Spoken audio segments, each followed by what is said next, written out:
Hello guys, welcome to my channel. இந்த வீடியோவில் நம்ம எதை பற்றி பார்க்க போகிறோன்னா, பிகினர்ஸாக டிஎன்பிஎஸ்சி படிக்கிறவங்களா இருந்தால் அவங்களுக்கு நோட்ஸ் எப்படி எடுக்கிறதுன்னு கொஞ்சம் டவுட்ஸ் இருக்கும். அந்த டவுட்லாம் கிளியர் பண்ணுற மாதிரி தான் இந்த வீடியோ நான் எடுத்திருக்கேன். இந்த வீடியோ ஃபுல்லாக பார்த்தீங்கன்னா உங்களுக்கு நோட்ஸ் எடுக்கிறத பற்றி ஒரு ஐடியா கிடைக்கும். இப்போ வீடியோக்குள்ளே போகலாம். ஃபஸ்ட்டு நான் இதில் 6th இயர் 1க்கான நோட்ஸ் உங்களுக்கு ஷோ பண்ணிகிட்ருக்கேன். ஆக்சுவலாக நோட்ஸ் மேக்கிங்கில் பொறுத்த வரைக்கும் ஒருத்தவங்களுக்கும் ஒரு ஸ்டைல் இருக்கும். நான் காட்டுறது ஒரு சாம்பிளாக வச்சுக்கோங்க. இதை யூஸ் பண்ணி நீங்களும் நோட்ஸ் எடுத்துக்கோங்க. ஓகேவா? நெக்ஸ்ட்டு ஃபஸ்ட்டு அந்த எந்த டாபிக், என்ன லெசனு, என்ன இயல், அது எல்லாமே போட்டுக்கோங்க. நெக்ஸ்ட்டு இந்த லெசன் நேம்லாம் எழுதுகிறப்போ அதோட ரைட்ரு, அதோட ஆத்தர் யாரோ அந்த நேமை ஃபஸ்ட்டு அந்த பாயிண்ட் எழுதி வச்சுக்கோங்க.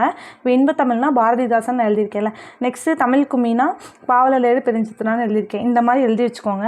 நெக்ஸ்ட்டு அவங்களோட புக்ஸு, அவங்களோட சிறப்பு பெயர் எல்லாமே கொடுத்துருப்பாங்க. அவங்களே அந்த நூல்வெளியெல்லாம் கொடுத்துருப்பாங்க. அதை பார்த்து நீங்கள் யூஸ் பண்ணி எழுதிக்கோங்க. இந்த மாதிரி ஆக்சுவலி கலர்ஸ் யூஸ் பண்ணி நோட்ஸ் எடுக்கிறது டைம் வேஸ்ட்டுன்னு மட்டும் நினச்சிடாதீங்க. கலர்ஸ் யூஸ் பண்ணி நீங்கள் நோட்ஸ் எடுத்திங்கன்னா உங்களுக்கு டக்குன்னு இம்பார்ட்டன்ட் பாயிண்ட்ஸ்லாம் பார்த்து படிக்க நல்லாயிருக்கும். உங்களால் எவ்வளோ கலர்ஸ் முடியுமோ அவ்வளோ கலர்ஸ் யூஸ் பண்ணிக்கோங்க. உங்கள் நோட்ஸ் தான், அதை யாரும் பார்க்க போகிறது கிடையாது. உங்களுக்கு பிடிச்ச மாதிரி என்னென்ன கலர்ஸ் வேணுமோ அதெல்லாம் யூஸ் பண்ணிக்கோங்க. அப்போ உங்களுக்கு போரிங்காக இல்லாமல் இருக்கும்னு வச்சுக்கோங்களேன். நிறையா டைம் நானே இதை ஃபீல் பண்ணியிருக்கேன். நெக்ஸ்ட்டு ஒரு ஆத்தர் பற்றி படிக்கிறோன்னா அவங்க எழுதின புக்ஸு, தென் அவங்களோட ஹிஸ்ட்ரி, அவங்களோட பேரண்ட்ஸ் நேமு, அண்ட் தென் அவங்களோட இன்னொரு நேம்லாம் இருக்குல்ல, நிறைய நேம் சிறப்பு பெயர்கள்லாம் இருக்குல்ல, அதெல்லாம் மெயினாக ஃபோக்கஸ் பண்ணி எழுதுகிற மாதிரி பார்த்துக்கோங்க. நெக்ஸ்ட் ஆத்தர்ஸ், இந்தந்த லைன்லாம் இந்தந்த ஆத்தர் தான் எழுதுனாங்க அப்படின்னு அங்கங்கே கொடுத்துருப்பாங்க. அதெல்லாம் கன்ஃபார்ம் நோட்ஸில் இருக்கணும். அந்த மாதிரி பார்த்துக்கோங்க. இப்போ ஒரு இயர் முடிச்சுட்டு நோட்ஸ் எடுத்து முடிச்சிட்டிங்கன்னா நெக்ஸ்ட் இயர் போகிறதுக்கு முன்னாடி ஒரு கேப் நான் விட்டுருக்கேன். அது எதுக்குன்னா, ஃப்யூச்சரில் சம் பாயிண்ட்ஸ் எங்கேயாவது நம்ம பார்த்தோம்னாலோ அதை ரிலேட் பண்ணி பார்த்தோம்னா நம்ம இங்கே நம்ம எழுதி வச்சுக்கலாம். அப்போ அந்த கண்டினியூட்டி மிஸ் ஆகாது. நெக்ஸ்ட்டு இப்போ நீங்கள் தமிழ் நோட்ஸ் எடுக்கிறீங்கன்னா தமிழில் மட்டும்தான் எடுப்பேன் அப்படின்லாம் நீங்கள் எடுக்கணும்னு இல்லை. நான் பாருங்கள், இங்கிலீஷ்லேயும் நான் எடுத்திருக்கேன். எனக்கு புரிஞ்ச மாதிரி எப்படி புரியுமோ அது எந்தெந்த லாங்குவேஜில் இருந்தாலும் நான் எடுத்துருவேன். அது நான் தங்கிலீஷ் கூட யூஸ் பண்ணிப்பேன். எது வேணால் நீங்கள் யூஸ் பண்ணிக்கலாம். சாய்ஸ் அகாடமி பார்க்குறவங்களுக்கு நல்லாவே தெரியும் சார் எந்த அளவுக்கு ஷார்ட்கட்ஸ் சொல்லுவாங்கன்னு. அந்த ஷார்ட்கட்ஸ்லாம் நான் என்ன பண்ணுவேன்னா, பென்சிலில் எழுதி வச்சுப்பேன். லைக் இந்த மாதிரி எழுதி வச்சுருப்பேன். இந்த மாதிரி அவர் சொல்கிற ஷார்ட்கட்ஸு, தென் நான் படிக்கிறப்போ நான் யூஸ் பண்ண ஷார்ட்கட்ஸ் எல்லாமே எழுதி வச்சுருப்பேன். அது நெக்ஸ்ட் டைம் எனக்கு பார்க்குறப்போ அது நல்லாவே புரியும். அது டக்குன்னு ஞாபகம் இருக்கும். இங்கே பாருங்களேன், கல்வி கண் திறந்தவனா பெரியார். இதில் கல்வி கண்ணு வருதா, இந்த கண்ணுன்றது கண்ணில் நிறைய ப்ராப்ளம் வருமா பெரியவங்களுக்கு, அந்த மாதிரி நான் ரிலேட் பண்ணி வச்சுருக்கேன். அதை பாருங்கள், ஓல்டு பீப்புள் ஐ இன்ஃபெக்ஷன் அப்படின்னு எழுதி வச்சுருக்கேன். அதுவும் இங்கிலீஷில் தான் எழுதியிருக்கேன் பாருங்கள். நெக்ஸ்ட்டு இன்னொரு மிஸ்டேக் என்ன பண்ணுவாங்கன்னா, மற்றவங்களோட நோட்ஸ் பார்த்து நம்ம அப்படியே எழுதி வச்சுக்கலாம் அப்படின்னு மட்டும் நினைக்காதீங்க. ஏன்னா நோட்ஸை பொறுத்த வரைக்கும் அவங்களுக்கு புரிஞ்ச மாதிரி தான் அவங்க எழுதியிருப்பாங்க. இப்போ இந்த நோட்ஸே நான் உங்கள்கிட்ட கொடுக்குறேன்னா இது என்னென்னு உங்களுக்கு புரியுமா? ஓல்டு பீப்புள் ஐ இன்ஃபெக்ஷன்னா அது ஏதோ சம்மந்தமே இல்லாமல் எழுதியிருப்பேன் தான் நினைப்பீங்க. ஆனால் எனக்கு இதை பார்க்குறப்போ புரியும். அதனால் நீங்கள் ஓனாக நோட்ஸ் எழுதுங்க. தென் இந்த மாதிரி டேட்ஸ்லாம் கொடுத்துருப்பாங்க. நெக்ஸ்ட்டு கல்வி வளர்ச்சி நாள் இது. நெக்ஸ்ட்டு இந்த சிட்டுக்குருவிகள் தினம், அதெல்லாம் நிறையா கொடுத்துருப்பாங்க. அதெல்லாம் நீங்கள் கண்டிப்பாக அந்த நம்பர்ஸையும் ஃபோக்கஸ் பண்ணி எழுதி வச்சுக்கணும்.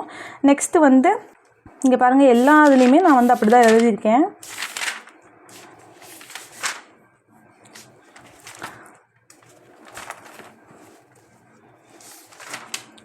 இங்கே பாருங்கள், டேஸ்லாம் அப்படி தான் போட்டிருக்கேன். லைக் இந்த சிட்டுக்குருவிகள் தினம் அது போட்டிருக்கேன் பாருங்கள். தென் நோட்ஸ் நம்ம எடுத்து வச்சுருக்கிறது பெருசு இல்லை. அந்த நோட்டை நம்ம சேஃபாக வச்சுக்கணும். எனக்கு தெரிஞ்ச என்னோடய ஃப்ரெண்டு நோட்டு இப்படி தான் ஒரு ட்ரிப் போயிருக்காங்க. அவங்க படிக்கிறதுக்கு நோட்டு, அப்புறமேட்டு அவங்க திங்ஸ்லாம் காரில் வச்சுட்டு கோவிலுக்குள்ளே போயிட்டு வந்திருக்காங்க. அதுக்குள்ளே அந்த நோட்டு, அந்த திங்ஸ் எல்லாத்தையும் யாரோ எடுத்துகிட்டு போயிட்டாங்க.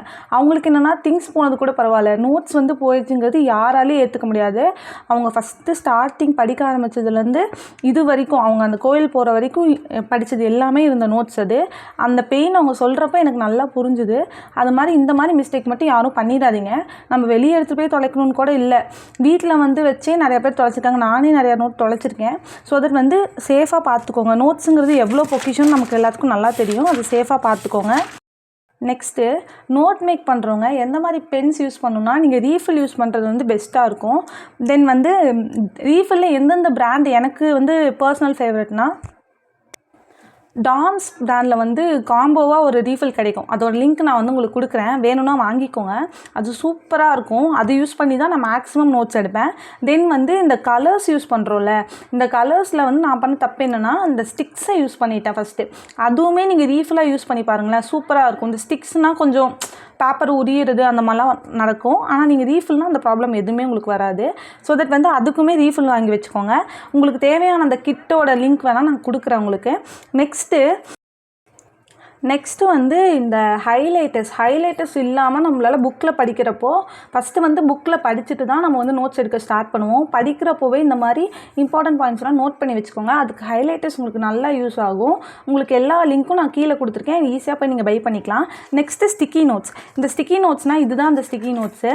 இதை பார்த்தீங்கன்னா இப்படி வந்து இந்த மேலே மட்டும் உங்களுக்கு வந்து கம் இருக்கும், அதை வந்து நீங்கள் பேஸ்ட் பண்ணிக்கலாம். சிம்பிளாக இந்த 2 பேஜில் இருக்க கான்செப்டை கூட இந்த ஒரு ஸ்டிக்கி நோட்டில் உங்களால் கவர் பண்ண முடியும். கரெக்டாக நீங்கள் நோட்ஸ் எடுத்து வச்சுக்கிட்டிங்கன்னா இம்பார்ட்டண்ட்டான பாயிண்ட்ஸ் எல்லாமே அது வந்து கொஞ்சம் நல்லா யூஸ் ஆகும். நான் பாருங்கள் எல்லா பேஜ்லேயுமே இந்த ஸ்டிக்கி நோட்ஸ் யூஸ் பண்ணி எழுதி வச்சுருப்பேன். தென் வந்து இங்கே பாருங்கள், இதுவுமே வந்து ஒரு கலர் ஆஃப் ஹைலைட்டரு. இந்த ஹைலைட்டரும் நான் யூஸ் பண்ணுவேன், எனக்கு ரொம்ப பிடிக்கும் அந்த ப்ளூ கலர் ஹைலைட்டரு. ஸோ அதுக்கு வந்து நான் உங்களுக்கு எல்லா லிங்க்குமே கீழே கொடுத்துருக்கேன், உங்களுக்கு வேணும்னா பர்ச்சேஸ் பண்ணிக்கோங்க. நெக்ஸ்ட்டு வந்து நான் சொல்ல வேண்டியது எல்லாமே சொல்லிட்டேன்னு நினைக்கிறேன் இந்த வீடியோவில். உங்களுக்கு வந்து இந்த வீடியோ யூஸ்ஃபுல்லாக இருந்துச்சுன்னா கீழே கமெண்ட்டில் சொல்லுங்கள். நெக்ஸ்ட்டு வந்து வேறு என்ன வீடியோ போடலான்னு கமெண்ட் பண்ணுங்கள். தேங்க்யூ ஃபார் வாட்சிங்.